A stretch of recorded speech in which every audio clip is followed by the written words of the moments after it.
नमस्कार, good afternoon. सास बहू और सेंसेक्स के आज के इस वेडनेसडे एपिसोड में आप सबका स्वागत। हम लोगों की आज मदद करेंगे हमारी सारी दिक्कतें सुलझाने के लिए कोलकाता से मार्केट एक्सपर्ट अमित सेठ साहब जो। अमित जी, स्वागत है आपका। क्या मतलब घर वहां करवा चौथ होती है कोलकाता में? क्या ऑडियो नहीं आ रहा अमित जी का? राइट साहब, हाँ जी आशीष जी, होता है यहाँ पे। नहीं नहीं, ऑडियो तो ठीक है। अब आ रही है। आप बोलो अमित जी, क्या होता है क्या कोलकाता में? आपके यहाँ हो रहा है क्या? हाँ जी आशीष जी, कलकत्ता में भी करवा चौथ रखते हैं सब, यहाँ पे भी होता है। ठीक है। मैं असल में आज सुबह मॉर्निंग कॉल में बता रहा था कि अमित जी हुए, राजेश अग्रवाल जी हुए, ये सब जल्दी खाना खा लेंगे शाम को।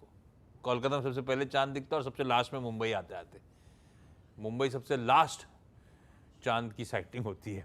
9 बजे है आज, 8:59 PM। खैर, अमित जी से बातचीत करेंगे, मार्केट्स में भी चर्चा करना चाहूंगा मैं, लेकिन वो आगे। पहले जरा toll free number, WhatsApp number, वो ट्विटर आईडी, वो इंस्टाग्राम आईडी, वो थ्रेड आईडी, प्लीज सब स्क्रीन पर रख दीजिए। रीच आउट करिए, अपने सवाल भेजिए, हमारी टीम्स कांटेक्ट करेंगी।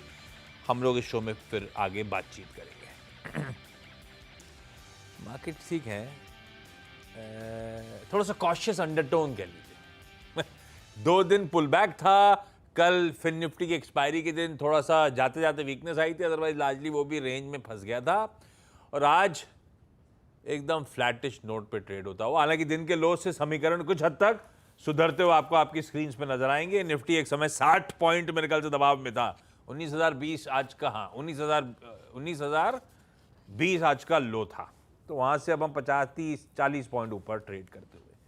बड़ा इवेंट शाम को खड़ा हुआ है। बड़ा इवेंट फेड का आउटकम है, जो एक बड़ा बाइनरी इवेंट होगा। यानी कि कल एक बड़ा मूव अपसाइड या डाउनसाइड पे देखने को मिल सकता है। तो वो उससे पहले का कॉशन है। कॉशन ऐसे ही यूएस के फ्यूचर्स भी दिखा रहे हैं 2 दिन के अच्छे मूव्स के बाद, क्योंकि वो इवेंट से पहले अब इवेंट का गेस वर्क करना बड़ा मुश्किल है। पॉवेल साहब क्या कहेंगे, किस तरह की मूड टेनर रखेंगे, पॉज होगा तो कितना हॉकिश होगा, कितना अब क्या होगा उसमें, स्टेटस को पॉलिसी होगी, इकोनॉमिक प्रोजेक्शंस फेड बढ़ाएगा, ये तो गिवन है। स्टेटस को लार्जली 95% पार्टिसिपेंट यूएस में मान रहे हैं, कुछ नहीं करेगा फेड। पर यहां से आगे क्या अभी भी वो एक रेट हाइक की बात छेड़ेंगे?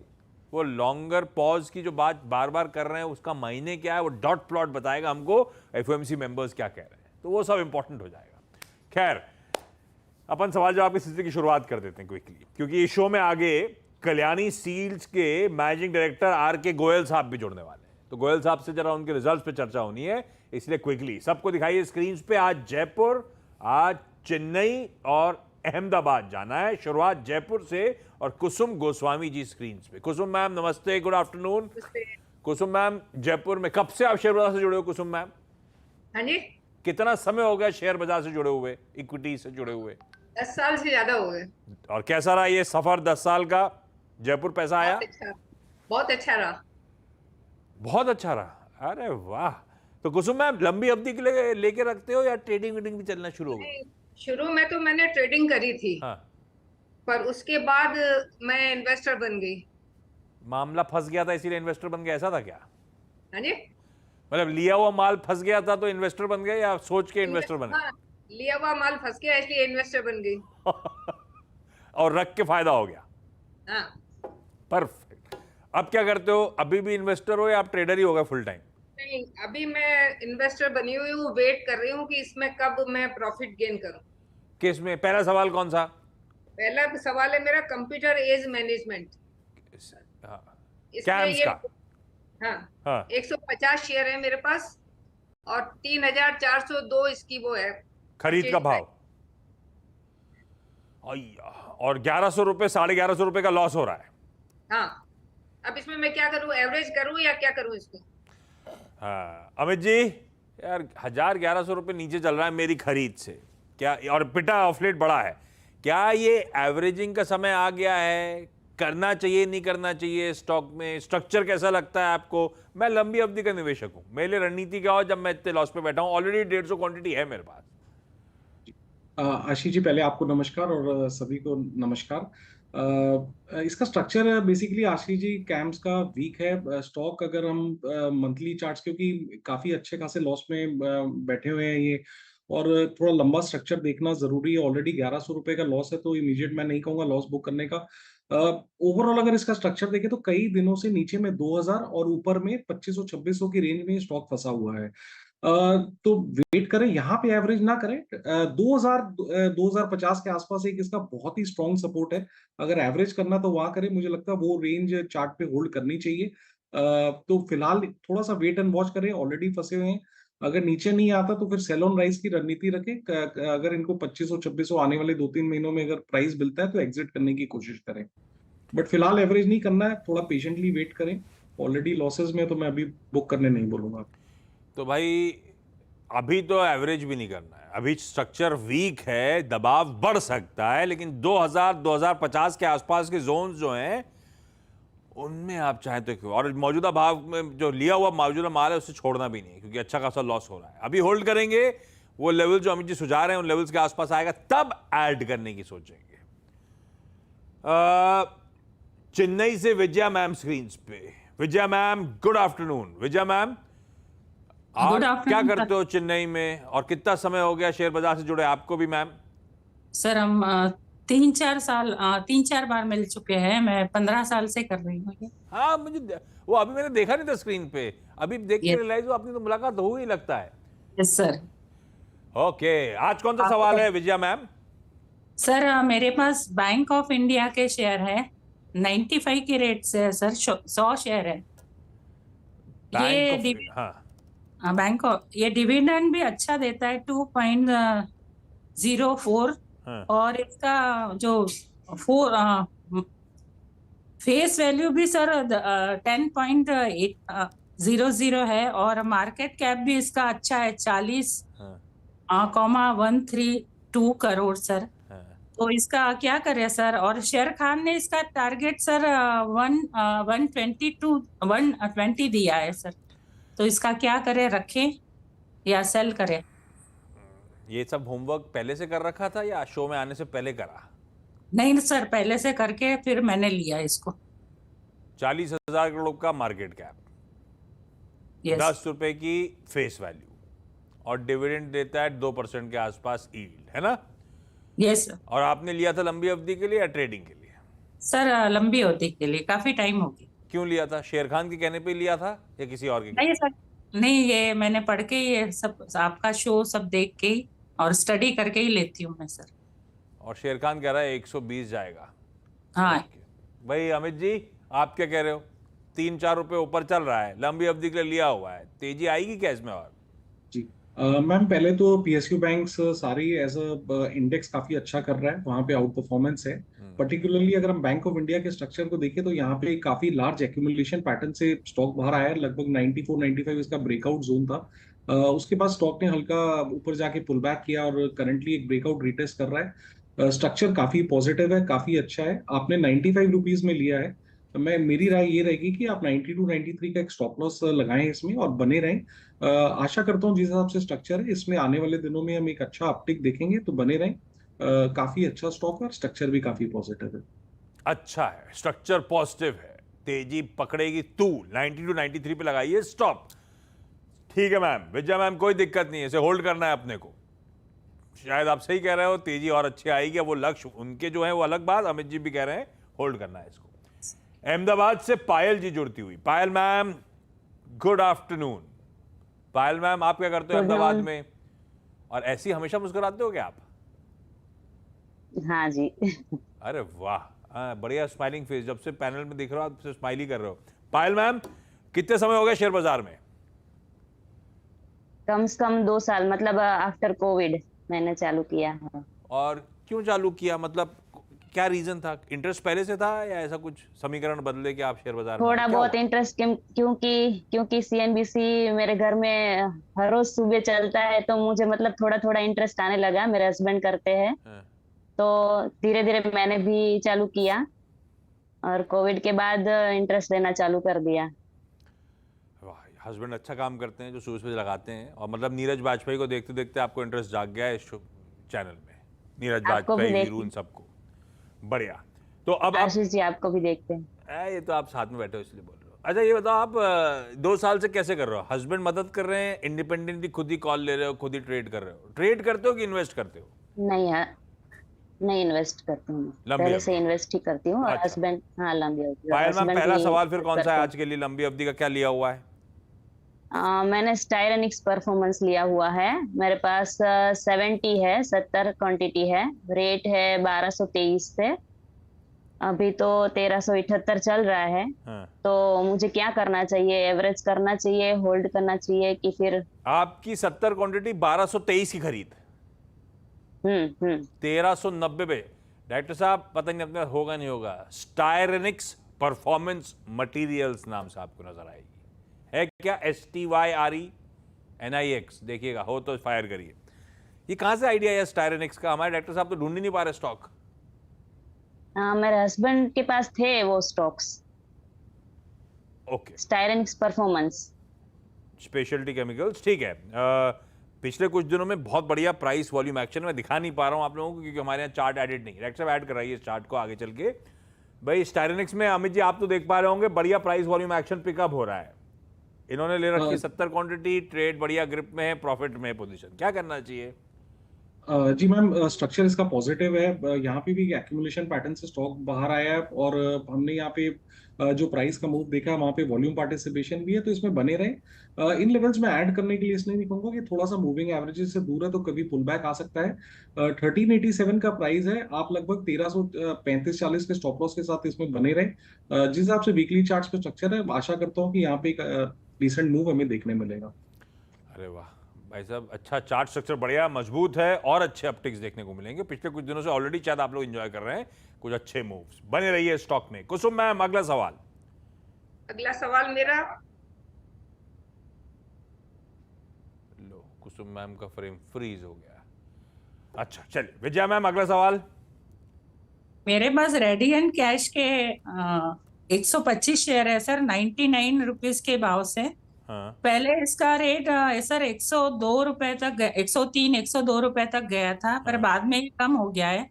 ये डिविडेंड भी सर अच्छा देती है, 3.17 सर, और बुक वैल्यू भी इसकी अच्छी है सर, 21.55। तो इसको अभी रख सकते हैं क्या? थोड़ा कम हो गया है। और मेरा एक सवाल और है सर पहले कि इतना करते हैं, अभी कंफ्यूजन हो जाएगा। डायरेक्टर साहब, रेडियंट कैश मैनेजमेंट दिखाइए। आज आपको क्या हो गया, ध्यान नहीं दे रहे हो आप? दिखाओ जरा रेडियंट कैश मैनेजमेंट। अपनी खरीद क्या है विजया मैम? भाव सर 97 ना? 99 सर। 99 की खरीद। अमित जी 94 95 पे चल रहा है। बीच में अच्छी तेजी भी देखी थी इन्होंने, बता रही है, उसके बाद पस पड़ रहा है। क्या करना चाहिए चार्ट्स पे? कैसा? जी पहले तो एनएससी की साइट में इसका डेटा काफी कम है, जनवरी हाँ, हाल 20 की लिस्टेड कंपनी है जी। और एक काफी रेंज बाउंड स्टॉक है, यहाँ पे कोई क्लियर ट्रेंड अभी नहीं है। नीचे में 90 और ऊपर में 101 के भाव में ये घूम रहा है। तो कोई खास इसमें ट्रेंड नहीं है मैम। मेरी सलाह ये रहेगी कि अगर आपका प्राइस आए तो इसमें से एक बार निकलने की कोशिश करें, क्योंकि कोई स्ट्रेंथ, इनहेरेंट स्ट्रेंथ स्ट्रक्चर में नहीं नजर आ रही है। रेंज बाउंड है और काफी दिनों से रेंज बाउंड है, तो अगर कोई जब कोई ब्रेकआउट या कोई एक डेफिनेट ट्रेंड बनेगा तब हम इसके बारे में कौन सोचेंगे। लगेगा ये? फिलहाल एग्जिट करना चाहिए इसमें से, जब आपका प्राइस आ जाए एनी बाउंस पे इस पे एग्जिट कर जाइए। ओके। पायल मैम, अगला सवाल। मेरा अगला सवाल है, CESC कोलकाता की कंपनी है, तो अमित जी को पता ही होगा। CESC है जो मैं 86 से होल्ड कर रही हूँ, 86 क्वांटिटी है, मैं 2500 है उसका प्राइस, मतलब जब खरीदारी की थी। अभी तो कम हो गया है। 2500 का एडजस्टमेंट हुआ होगा कोई ना कोई, है ना? कॉर्पोरेट एक्शन चेक करा आपने, 2500 पे लिया हुआ है। स्टॉक स्प्लिट हुआ था 10 का 1, तो 250 का हो गया सीधा सीधा, है ना? हर वीक तो वैसे भी है, हाँ लेकिन नहीं, अभी 84 प्राइस है। हाँ 84 प्राइस है। और वो स्प्लिट भी आया था मेरे ख्याल से, 10 का 1 का 10 हो गए थे, तो वो एडजस्टमेंट होगा। खैर अमित जी, ये वैसे अमित जी सिर्फ कोलकाता की कंपनी इसलिए नहीं, अमित जी देश भर की सारी कंपनियां ट्रैक करते हैं अमित जी, लेकिन फिर भी CESC चार्ट्स पे कैसा? जी आशीष जी, स्ट्रक्चर ठीक है। यहाँ पे हमने एक ब्रेकआउट देखा था, स्टॉक करंटली एक पुल बैक मोड में है। रिसेंटली हमने इसका हाई लगभग 94 95 पर देखा था, उसके बाद से स्टॉक कंटिन्यूअसली एक पुल बैक दे रहा है। स्ट्रक्चर पॉजिटिव है, लेकिन कोई भी व्यू का एक स्टॉप लॉस और एक नेगेशन लेवल होता है। अगर 80-81 के नीचे जाए तो डेफिनेटली एग्जिट कर जाएं, और अगर ये लेवल्स मेंटेन होते हैं तो मुझे लगता है यहाँ पे एक पुल बैक आ सकता है, तो होल्ड करें with stop loss of 80-81 rupees. Okay, इस नोट पर Kusum ma'am, Vijaya ma'am, Payal ji, thank you so much जुड़ने के लिए। अमित जी, ब्यूटीफुल सारी क्वेरीज सॉल्व करने के लिए आपका भी धन्यवाद।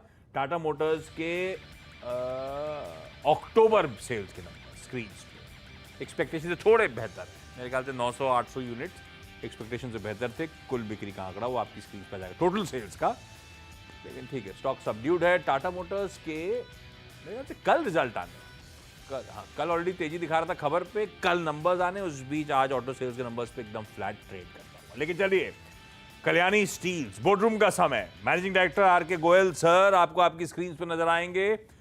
गोयल सर कहां है? गोयल सर दिखाइए। Goyal sir, good afternoon.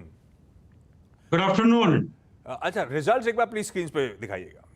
Revenues साल दर साल 4% गिरे, EBITDA 82% का जंप, मार्जिन्स बढ़िया 900 बेसिस पॉइंट्स का इंप्रूवमेंट दिखा रहे हैं। बाकी की डिटेल स्क्रीन पे चलती रहेंगी। गोयल सर पहले टॉप लाइन पे चला जाए। अब वो साल दर साल 4% गिरा, फिर मैंने देखा क्यू ऑन क्यू देखूं तो क्यू ऑन क्यू भी 3% का डिक्लाइन। ये सबड्यूड सी टॉप लाइन के पीछे रीजन क्या है? क्या ऐसा था लास्ट क्वार्टर प्राइस हाइक्स लिए थे, ये क्वार्टर नॉर्मलाइजेशन का हो गया, या कुछ और रीजन? नहीं, एक्चुअली हमारे प्राइसेस एलॉय कंटेंट और रॉ मटेरियल कंटेंट के बेसिस पे होती है, रॉ मटेरियल प्राइसेस के बेसिस पे होती है। तो लास्ट क्वार्टर में हम लोगों ने एक प्राइस रिडक्शन दिया था, उसका इम्पैक्ट सेल्स वैल्यू के ऊपर आया है। हालांकि क्वांटिटी में ज्यादा फर्क नहीं है। तो इसको ज्यादा रीड थ्रू ना करूं मैं, ऐसा कह रहा हूं? या एब्सोल्युटली। तो फिर नीचे चला जाए। अच्छा, पहले तो फिर क्योंकि रेवेन्यू मोमेंटम की बात ही कर रहा था, तो डिमांड एनवायरनमेंट ऑन ग्राउंड कैसी है, शेप अप कैसा हो रहा है, और यूटिलाइजेशन लेवल्स कल्याणी स्टील के कहां खड़े हैं? लास्ट क्वार्टर शायद 100 ऑड लेवल्स के आसपास, 100% के आसपास थे। इस समय डिमांड सिनेरियो और यूटिलाइजेशन लेवल्स आपके कहां खड़े हैं? देखिए, हमारी डिमांड, हमारा production consistently and continuously 100% plus के ऊपर ऑपरेट कर रहा है प्लांट। हाँ। और जहां तक डिमांड का सवाल है, ऑटो इंडस्ट्री में डिमांड अच्छी है, उसके अलावा दूसरे सेक्टर्स में थोड़ा सा इम्पैक्ट है, but auto sector demand strong है, तो मटेरियल कंप्लीटली सेल करने में कोई प्रॉब्लम नहीं है। डिमांड स्ट्रांग है ऑटो स्पेस की डिमांड। वैसे वो ऑटो सेल्स के नंबर दिखा भी रहे हैं आपको, एक एक करके जो आ रहे हैं। अभी तो फेस्टिव डिमांड का तड़का और ऐड होना है, अभी तो पार्शियल फेस्टिव डिमांड का तड़का अक्टूबर नंबर्स पे आया है, और देखिए टाटा मोटर्स इन ग्रीन अब इस समय कामकाज करता हुआ। खैर, अच्छा, इस समय कुछ इनपुट कॉस्ट प्रेशर्स हैं क्या गोयल सर? मैं इसीलिए पूछ रहा हूं कि आप लोग का वो क्वार्टर की शुरुआत में पूरे क्वार्टर का प्राइस निगोशिएशंस हो जाते हैं ऑटो कंपनीज के साथ, जिसके बेसिस पे आप अपना माल सप्लाई करते हो। तो इस क्वार्टर के निगोशिएशंस कैसे शेप अप करे? क्या कुछ ऐसा एक्सपेक्ट करूं कि रियलाइजेशन में फर्दर अपटिक देखने को मिल सकता है? ऐसा होगा क्या? देखिए, इस क्वार्टर में इनफैक्ट ये लास्ट क्वार्टर से चालू हो गया था, हम लोगों का आयरन ओर प्राइस बहुत बढ़ गया है। पर्टिकुलरली कर्नाटक में there is a big increase in iron ore prices.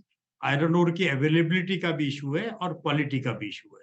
और जहां तक कोकिंग कोल का सवाल है, उसके भी प्राइस काफी बढ़े हैं, तो कॉस्ट के ऊपर काफी प्रेशर है। हालांकि हम लोगों ने सभी ओईज को प्राइस इंक्रीज का रिक्वेस्ट भेजा है, वो अब नेगोशिएशन में, डिस्कशन में आएगा, और जैसा प्राइस सेटलमेंट होता है उसके हिसाब से नेक्स्ट क्वार्टर, इस क्वार्टर की अक्टूबर दिसंबर क्वार्टर की प्रॉफिटेबिलिटी डिपेंड करेगी। भेजा है जो कॉस्ट इंक्रीज होता है, जो प्रीवियस एग्रीमेंट था उससे कुछ प्रीमियम कमांड करना चाहते हो, ऐसा भेजा है क्या? हाँ जी, हाँ जी। हम लोगों का एक्सपेक्टेशन है काफी अच्छा प्राइस इंक्रीज होगा, बिकॉज कॉस्ट काफी बड़ा है। तो आपने जब प्रपोजल भेजा तो ओवर द टेबल फिर डायलॉग होगा, निगोशिएशंस होंगे, वो थोड़ा आपसे रिड्यूस करने को बोलेंगे, ऐसा करके कुछ कहीं पैरिटी बैठेगी आपकी, तब फाइनल पता चलेगा कि किस तरह की प्राइसिंग। Absolutely, yes. अच्छा, जाते जाते वो ऑपरेशनल परफॉर्मेंस की मैं बात कर रहा था। अब वो 10% वाले मार्जिन 19% साल दर साल अपनी जगह, पर पिछले कुछ क्वार्टर से हम आ गए डबल डिजिट पे, और वो भी 19, मेरे ख्याल से जून क्वार्टर के एंड में भी 19% मार्जिन थे, सितंबर के एंड में भी 19% के मार्जिन हैं। ये मार्जिन की ट्रैजेक्टरी यहां से कैसी रहेगी? ये 19% और शायद आने वाला प्राइस हाइक मिला के एक्सपेक्ट करूं मार्जिन यहां से एक्सपैंड होंगे सब्सिक्वेंट क्वार्टर्स में, या नहीं? एटलीस्ट ऑलमोस्ट सेम तो रहने चाहिए, बिकॉज जितना कॉस्ट इंक्रीज हुआ है उतना कंपनसेशन डेफिनेटली ऑटो मेजर से मिलना चाहिए। चलिए Goyal sir, thank you so much जुड़ने के लिए। स्टॉक आपकी स्क्रीन Thank पर you. है। Thank you क्या so much. बढ़िया मूव इसने एंजॉय कर रखे हैं। साल भर का चार्ट डायरेक्टर साहब बार-बार दिखा रहे थे। क्विकली छोटा सा ब्रेक, जाते जाते आरईसी के नंबर स्क्रीन पे छोड़े जा रहा हूं। ब्रेक के उस पार एक क्विक मार्केट चेक।